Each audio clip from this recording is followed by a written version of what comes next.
সারাদিন হাঁটি হাঁটি ঘুরো ঘুরো, ব্যাপারটা কিন্তু এমন না। সারাদিন কাজ এবং পড়ালেখা তা নিয়েই দৌড়াচ্ছি।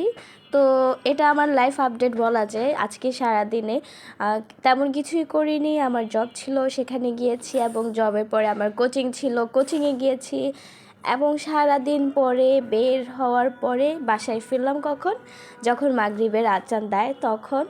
আসলে কর্মব্যস্ততা বা পড়াশোনা থাকলে এইভাবেই সময়গুলো কেটে যায়। এই যে চারদিক সব অন্ধকার হয়ে গিয়েছে, যেহেতু এখন উইন্টার সিজন চলে এসেছে, তার জন্য হচ্ছে গিয়ে সময় অনেক দ্রুত চলে যায়। আর এখানে যেটা নিতে হয় সব সময় আমার রাজোয়া ভাগ্নির জন্য, ওর স্ন্যাক্স আমি গেলে বাসায় নিয়ে যাই। আর এই হচ্ছে গিয়ে আমার হাতে চিপস আর কেক। আর এই যে লিফটে আমি সবাইকে বলছিলাম যে এইভাবেই আমার দিনটা কেটে যাচ্ছে এবং সময়টা কেটে যাচ্ছে। তো এক্সস্টেড হয়ে গিয়েছি সারাদিন, ওইভাবে এখন আর ভিডিও করতে পারি না। তাই আজকে আপনাদের জন্য ছোট একটা ভিডিও দিলাম।